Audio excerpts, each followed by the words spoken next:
주의 구원이 되시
보와 같이 너희를 버려두지 않으리.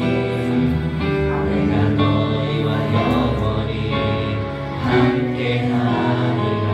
성령이 오셨네.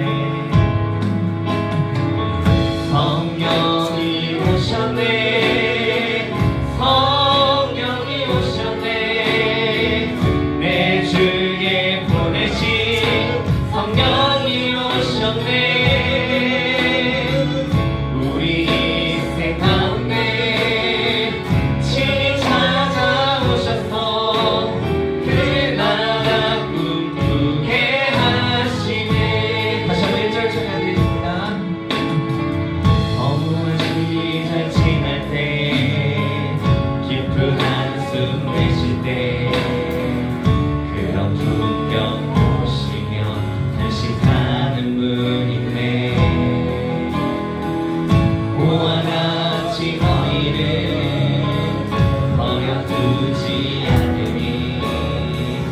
내가 너희와 영원히 함께하리라. 성령이 오셨네. 성령이 오셨네. 내 주에 보내신 성령이 오셨네. 우리 인생 가운데 친히 찾아오셔서 그 나라 꿈꾸게 하시네. 엉들린 자 갇힌 자 자유함이 없는 자 피난처가 되시는 성령님 계시네. 주의 영이 계신 곳에 참 자유가 있다네. 진리의 영이신 성령님이 오셨네. 성령이 오셨네. 성령이 오셨네. 성령이 오셨네. 내 주에 보내신 성령이 오셨네. 우리 인생 가운데 친히 찾아오셔서 그 나라 꿈꾸게 한 성령이 오셨네. 성령이 오셨네. 성령이 오셨네.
속에서 주님을 믿지 않는 형제들에게 우리의 삶을 통하여서 주님의 복음이 전해지는 그런 삶이 되달라고 함께 기도하면서 주님을 믿지 않는 자들을 불쌍히 여기는 그 마음, 예수님이 바라보시는 그 시선을 갖게 해달라는 마음으로 우리 함께 마지막 찬양 드리시고 예배 드리도록 하겠습니다.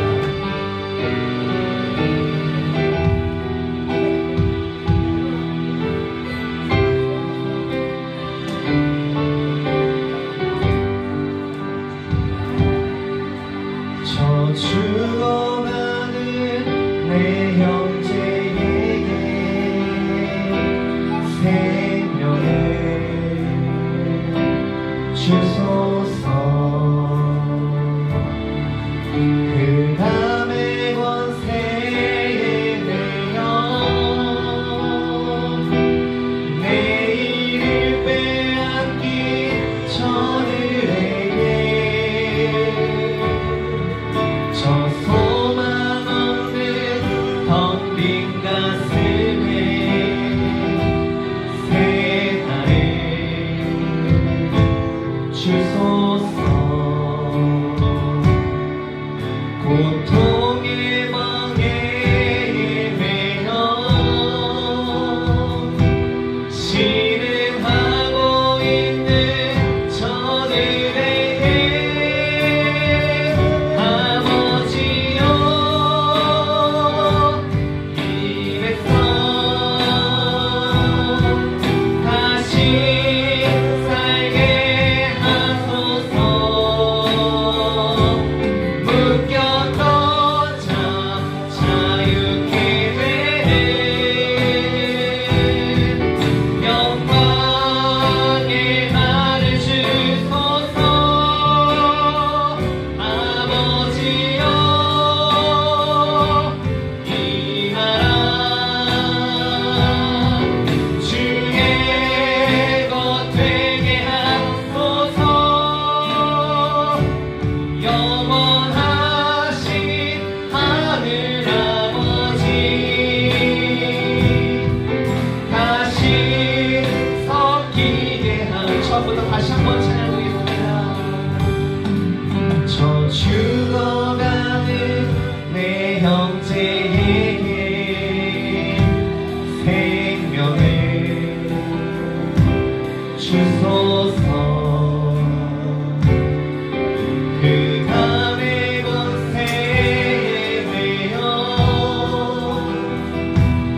내일을 빼앗긴 저들에게 저 소망 없는 텅 빈 가슴에 새 날에 주소서. 고통의 멍에에 매여 신음하고 있는 저들에게 아버지여 입에서 다시 살게 하소서.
받으시게 하심으로 신앙 고백드리도록 하겠습니다. 전능하사 천지를 만드신 하나님 아버지를 내가 믿사오며 그 외아들 우리 주 예수 그리스도를 믿사오니 이는 성령으로 잉태하사 동정녀 아래에서 나시고 분되어 빌라도에게 고난을 받으사 십자가에 못 박혀 주시고 장사한 지 4년 만에 영장 가운데서 다시 살아나시며 하늘에 오르사 전능하신 하나님의 편에 앉아 계시다가 저리로서 성자와 주를 심판하려 오시기라. 성령을 믿사오며 거룩한 공예와 성도와 거룩한 것과 죄를 사하신 것과 몸이나 사는 것과 영원히 사는 것을 믿사옵나이다. 아멘. 기도하라고 할 때는요 함께 기도하시길 바랍니다. 이 찬송 다 같이 부르도록 하겠습니다.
지난 시간 전부 나누지 못해서 마저 나누지 못했던 걸 함께 오늘 나누기로 했습니다.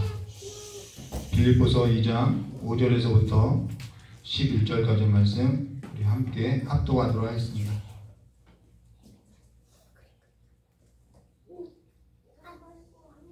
빌립보서 2장 5절에서부터 11절입니다.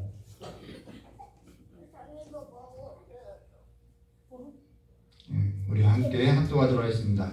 너희 안에 이 마음을 품으라. 곧 그리스도 예수의 마음이니 그는 근본 하나님의 본체시나 하나님과 동등됨을 취할 것으로 여기지 아니하시고 오히려 자기를 비워 종의 형체를 가져 사람들과 같이 되었고 사람의 모양으로 나타나셨으니 자기를 낮추시고 죽기까지 복종하셨으니 곧 십자가에 죽으심이라. 이러므로 하나님이 그를 지극히 높여 모든 이름 위에 뛰어난 이름을 주사 하늘에 있는 자들과 땅에 있는 자들과 땅 아래에 있는 자들로 모든 무릎을 예수의 이름에 꿇게 하시고 모든 입으로 예수 그리스도를 주라 시인하여 하나님 아버지께 영광을 돌리게 하셨느니라. 아멘. 참 기도하도록 좋으신 하나님 아버지, 우리의 삶의 중심을, 그 보좌의 중심을 예수를 두고 날마다 그 예수 앞에, 그 예수라는 그 이름 앞에 무릎 꿇고 살아가는 삶이 될 수 있도록, 그래서 우리의 삶이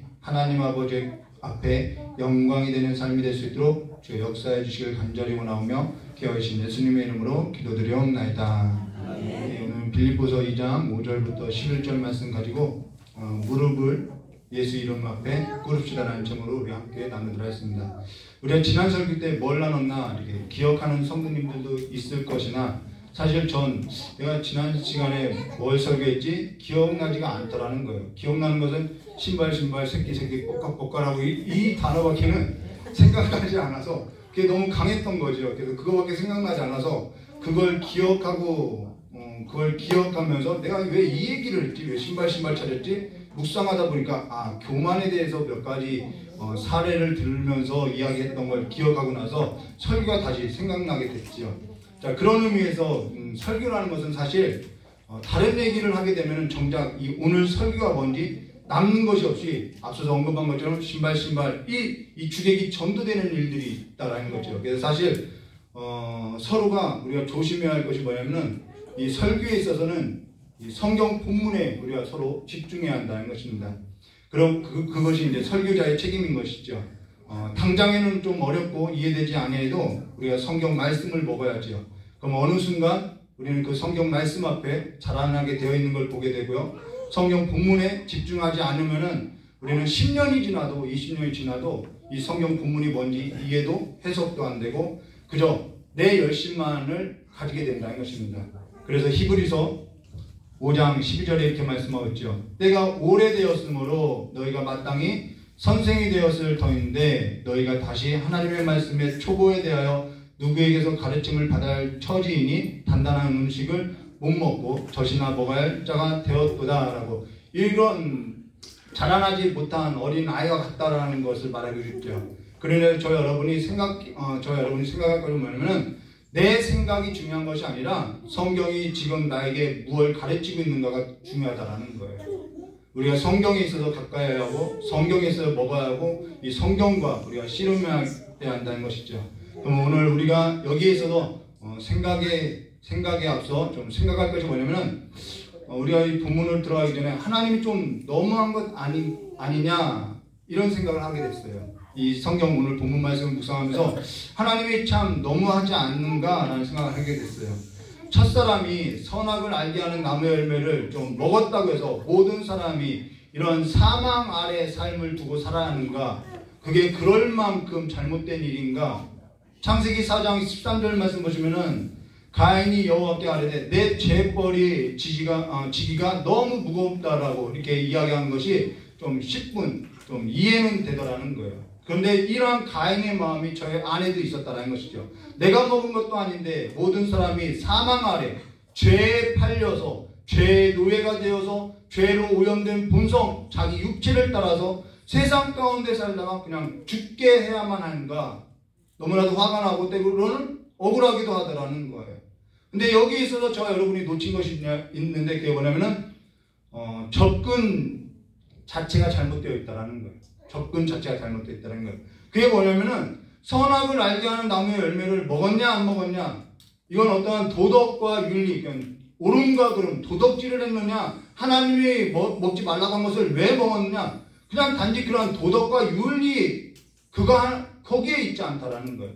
고작 그거 하나 먹었다고 해서 이렇게 하나가 아니라 반드시 알아야 할 것은 사탄에게 미혹되어 하나님이 아닌 사탄에게 미혹되어 피조물인 내가 하나님과 같이 되어 떡 반죽 주무르듯이 내가 세상을 만들겠다라는 거예요. 이게 교만인 것이죠. 근데 처음부터 내 것도 아니었고 하나님이 주인인데 내 것처럼 하겠다라는 거예요. 사실 이거는 사단의 지배 아래 세상 나라 안에 내가 그 세상을 이루겠다라는 것이죠. 내가 하나님과 같이 돼요. 하나님의 피조물이 사단의 세력의 편에 서서 사단에게 있어서 사단에게 넘겨줄 나라로서 내가 만들어 보겠다라는 거예요. 선악을 알게 하는 나무 열매를 먹었냐 안 먹었냐는 고작 도덕이나 윤리의 문제가 아니라 하나님을 대적하여서 하나님의 나라가 아닌 내 세상 나라에 있어서 이루어 보겠다고 하는 너무나도 강교한 사단의 전략이 그 배후에 있음을 알아야 한다는 것이죠. 전쟁이라는 거예요. 우리는 우리의 삶에서도 너무나도 이런 내 안에 있는 어떤 내면적인 것만을 갖고 싸우는데 아니요 그렇지 않아요. 외부적인 것도 있다라는 거예요. 배후의 세력이 반드시 있다는 것이죠. 오늘 신앙에 있어서 알아야 할 것 뭐냐면요, 오늘 우리가 직면하고 있는 싸움이라는 것은 단지 어떤 도덕과 윤리와 교육과 심리와 정서적인 것이 아니라 하나님을 대적하여서 우리의 삶에 있어서 미혹게 하는 악의 영들의 싸움이라는 것을 알아야 한다는 것이죠. 악의 영들의 배후의 세력이 있다는 거예요. 그러면서 어떤 일이든지 그 배후에는 악한 세력이 있고, 그 악한 세력은 이 보좌에 하나님이 아닌 다른 걸 두게 한다는 거예요. 우리의 삶의 보좌에 그 중심에 하나님이 아니라 다른 걸 계속 두게 한다는 거예요. 근데 우리는 그 일에 있어서 정말 싸우려고 하지 않고 있다는 것이죠. 그 악한 세력은 우리로 하여금 교만하게 하고, 이건 도덕과 윤리의 문제가 아니라 신앙의 문제라는 거예요. 우리가 지난 시간에 보았던 것처럼 신앙의 문제라는 거예요. 우리로 하여금 가증하게 하며 더럽게 하며 망할 자리에 있게 하고, 하나님이 아닌 다른 것들을 삶의 뿌리에 두게 하고, 거기에 뿌리를 내리게 하고, 거기로부터 내가 세속적인 영양분을 공급받아서 보는 것, 듣는 것, 먹는 것, 그 모든 것이 세상 나라에 있어서 어떠한 가치에 사로잡혀서 그냥 나를 끌려가게 하더라는 것이죠. 그냥 파멸로 이르게 하는 삶이라는 것이죠. 이게 그냥 도덕의 문제가 아니라 죄의 문제라는 거예요. 그로 인해서 그 죄의 배후에는 반드시 악한 영들의 역사가 있음을 보여주고 있죠. 그로 인해서 죄의 노예가 된 자로 세상에 있어서는 끊어내지 못하고, 하나님께서 예비하신 그 영원한 나라에 있어서는 우리는 바라보지도 못하고 소망하지도 못하고, 하나님의 영광 가운데 거하는 삶에 있어서는 알지 못하고, 그냥 귀신들이 장난하는 그 장난 가운데서 그냥 놀아나고 있다는 거예요. 그러면서 우리 주 예수 그리스도께서 이 첫사람이 아니라, 주일날 설교에도 나왔는데요, 둘째 아담으로, 이제 아담이라는 건 사람이라는 뜻이죠. 둘째 아담으로 예수께서 오셨다라는 거예요. 그가 육체로 입고 오셨다라는 거예요. 왜 육체로 입고는 마귀를 멸하고 사단 아래 사망에 갇혀 죄의 노예로 된 육체를 십자가에 달려 죽으시고 영 단번에 죽어서 이 모든 걸 그냥 끊어냈다라는 거예요. 이 첫사람의 이 혈통을 끊어냈다라는 거예요. 노예가요, 해방될 수 있는 것, 노예가 자유하게 될 수 있는 유일한 방법은요, 노예가 죽는 것밖에 없다라는 거예요. 죽는 일밖에 없어요. 그로 인해서 예수님께서 육체 가운데 육체로 인해서 육체를 입고 육체 가운데 사는 우리를 속량하고자 자기 죄를 찢었음을 말해줬다는 것이죠. 그러고 다시 그가 사흘 만에 살아난 것은 그가 죄가 없기 때문에, 사망에 갇혀 있을 수 없기 때문에, 우린 죽으면 그냥 끝났는데 그분은 죄가 없기 때문에 죄로 인해서 사망 가운데 있을 수 없죠. 그래서 그는 다시 살아났죠. 그리고 그가 육체를 남기지 않는 것은, 혈통을 남기지 않는 것은 모든 육체에 있어서 끊어내고 둘째 아담 안에서 우리를 새로운 피조물로서 짓기 위해서 성령을 보내시고, 그 성령의 믿음의 역사로서 우리를 새로운 피조물로서 세웠다라는 거예요. 그래서 우리는 이 둘째 아담 안에서 뭐가 되냐면 새 사람이 됐다라고 이해하는 거죠. 새로운 피조물이 됐다는 것이죠. 이게 하나님의 은혜라는 거예요. 그러면서 어떠한 사람도 교만할 이유가, 왜 우리가 교만할 이유가 없냐? 바로 여기에 있다라는 거예요. 어떤 사람도 교만할 이유가 없고요, 어떤 사람도 자랑할 것이 없고요. 우리가 육체를 따라서, 이 육체는 죽었는데요, 이 육체를 따라서 자랑할 것이 하나도 없고요, 이 육체를 따라서 비난할 것도 하나도 없고요. 우리 모두가 다 하나님의 은혜로 부름을 받았다는 것입니다. 그래서 겸손해야 한다는 거예요. 오늘 저 여러분이 아직 하나님의 은혜에 들어와 있지 않다는 것은 예수께서 낮아진 이 삶에 있어서 들어와 있지 않다는 것이고, 내가 계속해서 다른 길로서 걸어왔다는 거예요. 신분은 그리스도인인데 수준은 앞서서 언급한 것처럼 그리스도인의 그 걸어와야 할 삶의 걸음을 걷지 못하여서 수준은 여전히 그 삶에 있어서는 악한 영들의 미혹된 삶으로서 걷고 있다는 것이죠. 예수를 믿었는데, 새 사람이 됐는데 미혹될 수 있나요? 될 수 있죠. 아나니아 삽비라가 대표적인 인물이죠. 그러면서 하나님께서는 반드시 저 여러분을 낮추시고 하늘을 진동시키고 땅을 진동시키는 그 삶으로서 우리를 흔든다라는 거예요. 반드시 낮춘다라는 거예요. 하나님 하늘을 진동시키고 땅을 진동시킨다는 것은 이 천지를 막 개벽한다는 말이 아니라, 내가 높은 곳으로서 바라봤던 것, 내가 기초로 두고 살았던 것, 그것이 모든 것이 다 뒤집어지고 흔들어진다는 거예요. 그땐 내가 발 디딜 곳이 없이 정말 어디가 길인지도, 내가 어디에 기대어서 살아야 하는지도 모르게 흔들린다는 것이죠. 그때는 우리는 누구만 의지하게 되죠? 하나님만 바라보게 된다는 것이죠. 오직 하나님밖에는 갈 수 없다는 거예요. 그러고 나면은 다 끝난 건가요? 내가 기초하고 살았던 거, 그런 모든 것이 다 송두리째 다 사라지면은, 이젠 다 고난이 지나갔구나 라고 생각할 건가요? 그렇지 않죠? 베드로전서 1장 24절과 25절 이렇게 말씀하셨어요. 이 말이 요즘에 참 은혜돼요.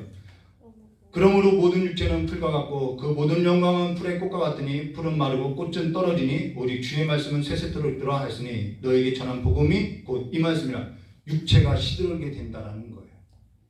육체는 시들어지게 되어 있다라는 거예요. 그럼 뭐가 영원하냐? 성경 말하고 있죠. 오직 주의 말씀만이 새새토록 영원히 있다라는 것이죠. 나이가 든다는 것은요, 이것을 경험하는 거죠. 육체가 시들어가는 것을 경험하는 것이죠. 그리고 우리는 그 시들어가는 그 삶 가운데서 내 삶 가운데 무엇을 채워내면 하나님의 말씀으로서 채워가야 하는 것이죠.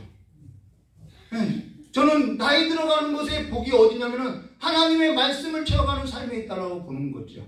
베드로전서 1장 23절 그 앞절이죠. 너희가 거듭난 것은, 너희가 새롭게 된 것은 썩어질 씨로 된 것이 아니요 썩지 아니할 씨로 된 것이니 살아있고 항상 있는 하나님의 말씀으로 되었느니라.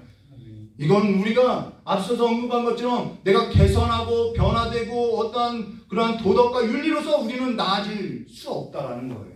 새롭게 돼야 한다는 것이죠. 죽어서 새롭게 돼야 한다는 것입니다.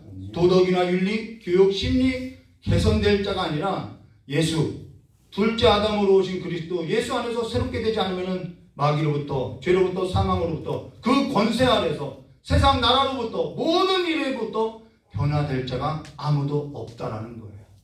모든 문제로부터요. 예수께 접붙이지 않으면 안 된다라는 거예요. 그로 인해서 우리는 겸손할 수밖에 없죠. 그래서 우리는 우리의 삶의 그 보좌의 그 중심에 예수밖에는 두고 살아갈 수 없죠. 그래서 모든 일에 기도와 간구를 구할 수밖에 없죠. 젊을 때는요, 성경을 읽는 것이 어렵지 않았어요. 제 아내한테도 이야기했어요. 성경 읽는 것이 어렵지 않다고. 중년으로 넘어오니까 성경 읽는 것이 어려워서 성경 읽는 것조차도 예수 이름 부르지 않고는 못 읽겠어요. 육체가 시드니까요. 모든 걸 다 구해야만 하고 살아야 하더라는 거예요. 그것이 복인 거죠. 그로 인해서 하나님께서는 저 여러분의 삶에서 반드시 낮추시고 반드시 내가 기반으로 했던 모든 걸 흔들고요. 반드시 그러할 날이 오고요.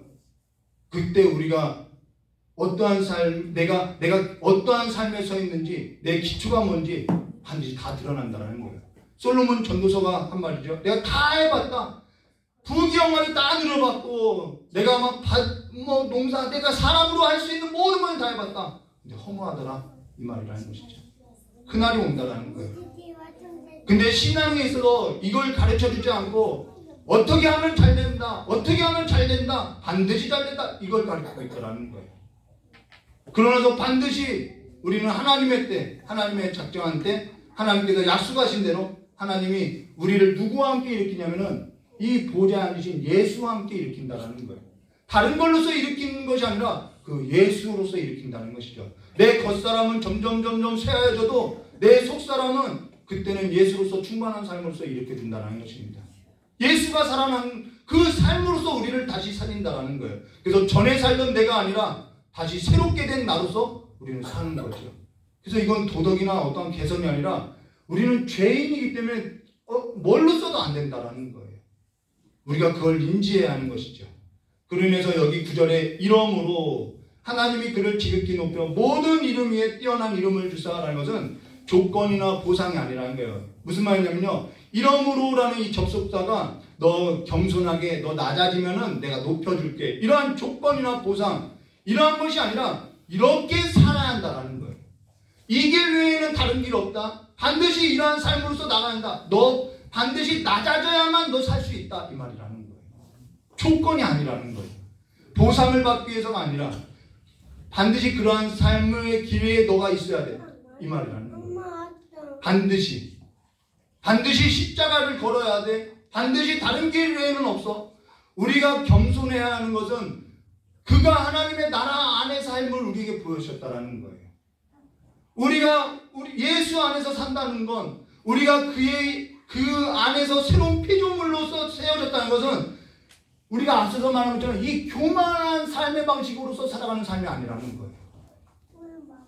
오늘 우리가 이웃을 사랑해야 하는 것은 하나님의 명령, 그런 이유도 있겠지요. 그러나 하나님께서 우리를 사랑했다라는 거예요. 강도 만난 자 같았던, 내가 강도 만난 자 같이 바닥을 기었던, 내가 죽어 있었던 자였는데 사단에게 모든 걸 다 미혹되어서 빼앗겼던 자인데, 그렇게 강도 만난 자를 선한 이웃으로서 하나님이 내게 와서 나를 살려주셨다라는 거예요. 그렇기 때문에 우리는 이웃을 사랑해야 하는 거죠. 그 모든 근간이 둘째 아담 안에서 행한다라는 거예요. 나그네, 가난한 자, 어린 자를 우리가 함대하는 것은 우리가 애굽에 있을 때 우리가 어떻게 구원받았느냐? 예수의 피로써, 그 세례를 통하여서. 우리가 전에는 하나님 나라에 있어서는 외인이었고 나그네였고 그리스도 바깥에 있는 자였는데, 하나님께서 우리를 그리스도의 피로 씻기시고 건지시고 그렇게 거듭나게 해서 우리를 건져냈다라는 거예요. 하나님의 나라로 옮겨주셨다라는 거예요. 오늘 우리가 다 알고 있는데 우리가 그러한 수준으로서 살고 있느냐? 그렇게 살아가야 한다는 것이죠. 그렇게 살아가야 한다는 거예요. 그래서 여기 이러므로라는 것은 조건이 아니라 너 이렇게 살면은 내가 복 줄게, 그런 조건이나 보상이 아니라 십자가로 들어가야만 한다, 이 뜻이라는 거예요. 근데 우리는 싫다고 하는 것이죠. 우리는 싫은 거예요, 그게. 그래서 내가 왜 참아야 돼? 내가 왜 그렇게 해야만 해? 아직 신앙에 있어서 자기 육체, 자기 자존심이 허락지 않는 것이죠. 그래서 이 교만과 늘 쌍벽을 이루는 것이 자존심이라는 거예요. 여기 이러므로라는 것은 자존심이 없다라는 거예요. 이 단어 자체가. 근데 내 자존심이 허락지 않는 거예요. 내가 왜 참아야 하는데 아직 십자가가 뭔지 모르는 거죠. 예수께서 어찌 그리해야 했는지, 하나님께서 아들을 내어줄 때 그 다 내려놓아 했던 이유를, 아직 그 하나님께서는 그 아들을 다 내어줄 만큼 그걸 또 현실 속에서 구현했는데, 나는 아직 그 삶에서 내 현실 가운데서는 구현해내기 싫다는 것이죠. 내가 왜 그렇게 하냐는 거예요. 내가 왜 기다려야 하고 그렇게 하시기 싫은 거는 아직 내가 십자가를 모르고 있다는 것입니다. 이러므로 이건 조건이 아니라 그 길을 가야 한다는 거예요. 이러므로 하나님이 그를 지극히 높여 모든 이름 위에 뛰어난 이름을 주사 할 때, 여기 지극히라는 것은 단위가 아니에요. 하늘만큼 땅만큼, 이런 우리가 어린 자녀에게 아빠 얼만큼 사랑해 하면 어린 자녀가 하늘만큼 땅만큼이라고 하죠. 그게 단위를 말하는 것이 아니라 측량할 수 없는 최대치를 말하는 것이죠. 근데 아빠는 그런 어린아이에게 아빠는 이만큼 사랑해, 더 사랑한다고 아이를 기죽이고 이겨먹으려고 하죠. 그때 어린 자녀는 어떻게 하죠? 이게 미쳤나라고 생각할 거예요. 혼동하겠죠. 자녀를 이겨먹지 마시기를 주님의 이름을 축원한다. 여기 지극히라는 것은 단어를 말하는 것이 아니라 하나님으로서 최대치라는 거예요. 하나님으로서. 그러면 측량할 수 없다는 것이죠. 그러고 나서 10절에요. 하늘에 있는 자들과 땅에 있는 자들과 땅 아래에 있는 자들로 모든 무릎을 예수의 이름을 꿇게 하시고 라고. 이거는 우리가 그냥 이렇게 읽으니까 그냥 이해하고 있는데요. 이 글은 구약성경 이사야의 글을 이 사도 바울이 인용한 걸로서 사실 여기는 너무나도 중요한 사실을 담아내고 있다는 거예요. 우리가 그 성경 구절을 보면요. 이사야서 45장 21절과 23절인데요. 너희는 알리며 진술하고 또 함께 의논하여 보라. 이건 하나님의 역사에 있어서 눈을 뜨라는 거예요. 보라. 하나님의 역사가 일어난다. 하나님의 역사가 올 것이다. 이거라는 거예요. 보라. 이 일이 옛부터 듣게 한 자가 누구냐? 이전부터 그것을 알게 한 자가 누구냐? 나 여호와가 아니냐? 나 외에 다른 신이 없나니 나는 공의를 행하며 구원을 베푸는 하나님. 나 외에는 다른 신이 없다라는 거예요. 나 외에 다른 이가 없느니라. 땅의 모든 끝이여 내게로 돌이켜 구원받으라. 나는 하나님이라 다른 이가 없느니라. 다른 이름 주신 적 없다라는 거예요. 땅의 모든 끝이여 라는 것은 종말의 때를 말하는 거예요. 땅의 모든 끝이여. 종말에 있어서 내게로 돌이켜 구원을 받으라. 나는 하나님이라 다른 이름은 없느니라. 그러고 나서 뭐라고 했냐면 23절에요. 내가 나를 두고 맹세하기를 내 입에서 공의로운 말이 나갔은즉 돌아오지 아니하나니 내게 모든 무릎을 꿇겠고 모든 혀가 맹세하리라 하였노라. 이 글을 인용했다라는 거예요. 내 입에서 공의로운 말이 나갔은즉 돌아오지 아니하리라 라는 것은 내가 한 말은 내가 지어내고 내가 창조하고 내가 완성하고 내가 모든 걸 다 해야겠다 이 말이라는 거예요.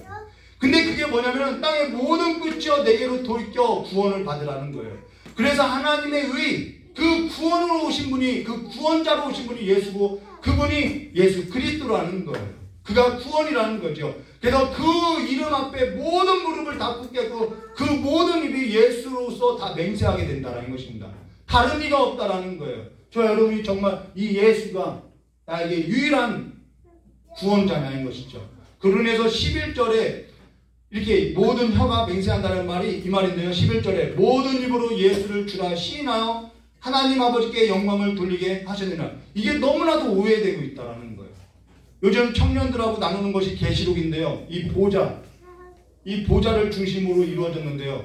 이 보좌를 중심으로 모든 입이 예수를 다 어린 양을 다 주라고 시인하고 있죠.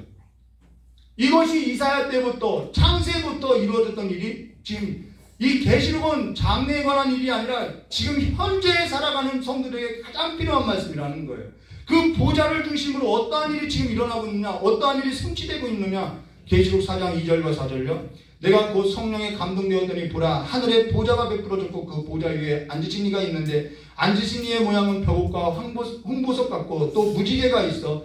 다음에 무지개 한번 설교해 드리겠습니다. 무지개가 있어 보좌를 둘렀는데 그 모양은 녹보석 같더라. 또 보좌에 둘러 24 보좌들이 있고 그 보좌 위에 24 장로들이 흰옷을 입고 머리에 금관을 쓰고 앉았더라 라고 하는데 그들이 계시록 6장 9절과 10절 그 중간절에 가면은 뭐라고 하면 하나님의 말씀과 그들이 가진 증거로 말미암아 죽임당한 영혼들이 제단 아래에 있어 큰 소리로 불러 이르되 거룩하고 참되신 뭐요? 대주제예요. 이게 주여라는 소리라는 거예요.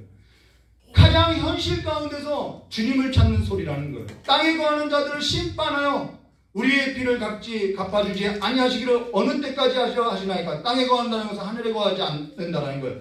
여기 뭐라고 부르냐면 그들의 입이 거룩하고 참되신 대주제요 주라고 시인한다라는 거예요.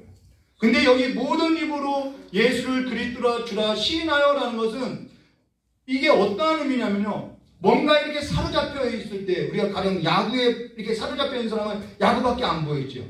그래서 야구에 있어서 정말 열광하는 모습을 보이죠. 주라 시인하여라는 것은 그보다 더 열광하는 단어라는 거예요. 예수를 믿고 내가 영접 기도했습니다. 내가 예수를 시인했습니다. 라는 그 시인이 오늘날 너무 왜곡되어 있다는 것이죠. 시인한다는 것은 모든 일에 있어서 보좌에 앉으신 이 어린 양께 예수께 붙들려서 보좌에 앉으신 이 예수의 이름에 붙들려서 열광하며 예수 이름 아니면 못 살겠다고 열광하는 자세임을 말해주고 있다는 거예요. 현실 가운데요. 오늘 한국교회가 놓친 것이 뭐냐면 바로 그거라는 거예요. 직장의 문제, 결혼의 문제, 자녀의 문제, 내 안에 내가 어쩌지도 못하는 내 모습, 끊어내지 못하는 습관, 답답한 그 모든 일에서 모든 이름을 이거 다 이름이 있잖아요. 그 모든 일에서 모든 이름 위에 뛰어난 모든 입으로 예수를 주라 시인하여 하나님 아버지 앞에 영광을 돌린다. 모든 입으로 예수를 그리스도라 주라 시인하는 것, 그 모든 일에 있어서 나는 보좌의 중심에 누구를 두냐면은 예수를 둔다라는 거예요.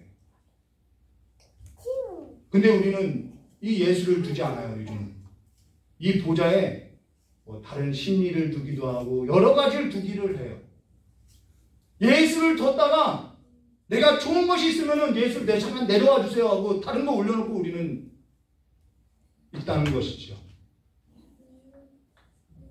그래서 모든 입으로 예수를 그리스도로 주라 시인하여라는 것은 하나님의 구원이 이루어지기까지 나는 그걸 바라보겠다라는 거예요. 두 가지 의미라는 거예요. 내가 열망하고 하나님의 때에 하나님의 구원이 이루어지기까지 나는 그 열망을 놓지 않겠습니다. 이 단어라는 거예요. 내가 하는 것이 아니라 하나님께서 하실 때까지, 하나님을 구원하실 때까지 그 길고 긴 기다림의 싸움 끝에서 나는 예수 이름을 계속 시인할 것입니다. 보좌에 세상을 두고 세상의 그 노래와 춤과 술에 의존했던 모든 삶, 담배에 의존했던 삶, 쇠하여지는 이 육체의 문제, 우울한 문제, 좌절하는 문제, 고통스러운 문제, 그 어떤 것으로도 구원할 수도 없는데 예수 이름 외에는 다른 이름을 우리에게 주신 적이 없다라는 거예요. 그러면서 오늘도 우리는 보좌에 예수 이름을 두고 우리는 그 보좌에 예수 이름 앞에 무릎 꿇고 주라 시인한다라는 것이죠. 예수는 내가 바라보는 새하늘이고요. 예수는 내가 딛고 있는 새 땅이고요. 예수는 하나님을 뵐 수 있는 유일한 길이고 하나님이 인자한 가장 아름다운 성전이라는 것이죠. 오늘도 예수로 충만하시기를 주님의 이름을 축원합니다.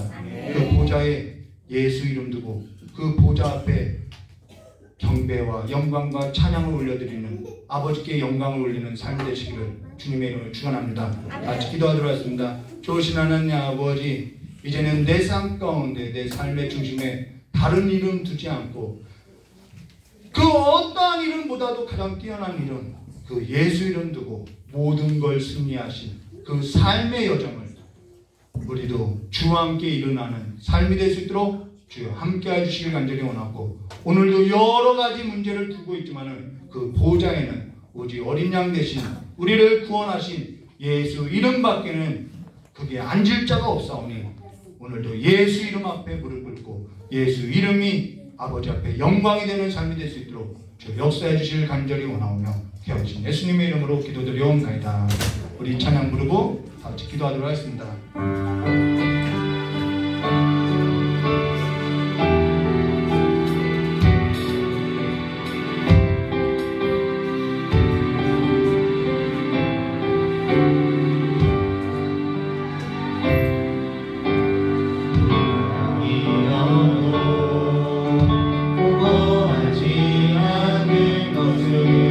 예수 안에 난 만족하리라.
산 가운데 모자 가운데 다른 걸 두지 않고 그 하늘 모자에 앉으신 예수 이름, 그 예수 이름 앞에 무릎 꿇었던 그 삶의 자리를 다시 한번 회복하게 하시옵소서.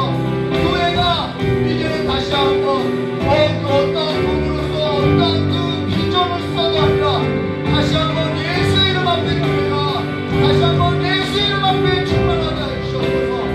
김가은의 역할과 나사렛 예수 이름으로 거듭했던 그 예수 이름이 오늘날 교회 가운데 없사오니, 오늘날 교회가 아니라 내 마음 가운데도 없사오니, 내 삶 가운데 가정 가운데도 없사오니, 주여 우리의 굳어진 마음을 새롭게 하여 주옵고 미혹되어 깜빡하게 된 내 마음은 주 안에 우리 새롭게 하사 오니 예수로서 충만하여서 자유하기를 배우고, 내가 무명하여도 내가 옥에 갇혀도 내가 화려하지 않아도 내가 가진 것이 없어도 내가 부유하여도 내가 예수로서 충만한 삶이 될 수 있도록, 그래서 그 하나님의 영광 그 풍성한 자리를 경험할 수 있도록 저 역사의 시간을 원하고 원한다가 하늘의 영광이 하나님의 영광이 하늘로 중심으로 거룩하다고 하는 그 참되신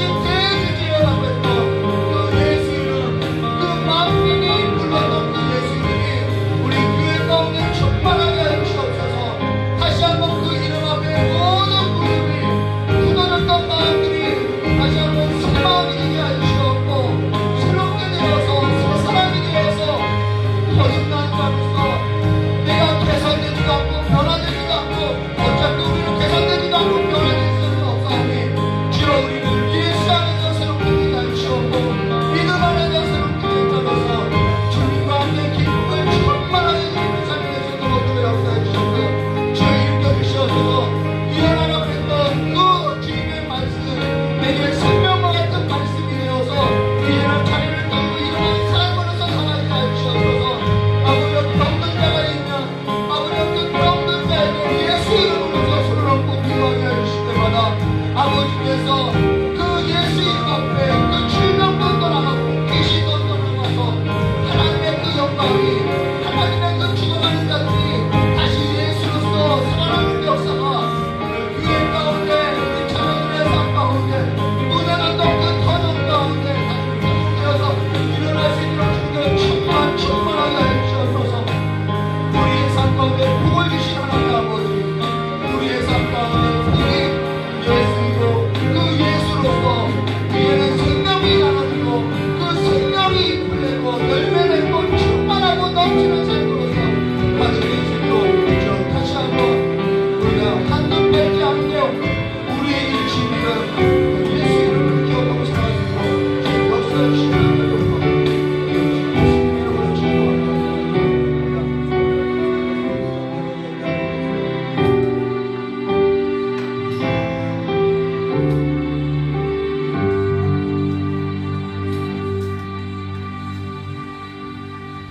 조신 하나님 아버지, 보좌의 중심에 예수 이름만 두고 그 모든 일을 할 때 우리가 예수 이름 앞에 번이죠 무릎을 꿇고 살아가는 삶으로서 내 삶이 예수 이름으로서 충만한 삶이 될 수 있도록, 그래서 우리의 가정, 우리의 교회, 우리의 그 사회가 다시 한번 하나님의 나라로서 이루어지는 그 하나님의 영광을 다시 한번 볼 수 있게 해주셨고, 예수 이름으로서 사망 권세가 떠나가고 예수 이름으로서 모든 질병이 떠나가고 예수 이름 앞에 생명이 넘치는 삶으로서 다시 한번 이 나라 가운데 하나님의 생명이 충만케 되는 역사가 이루어지게 해주시길 간절히 원하오며 기어신 예수님의 이름으로 기도드리옵나이다.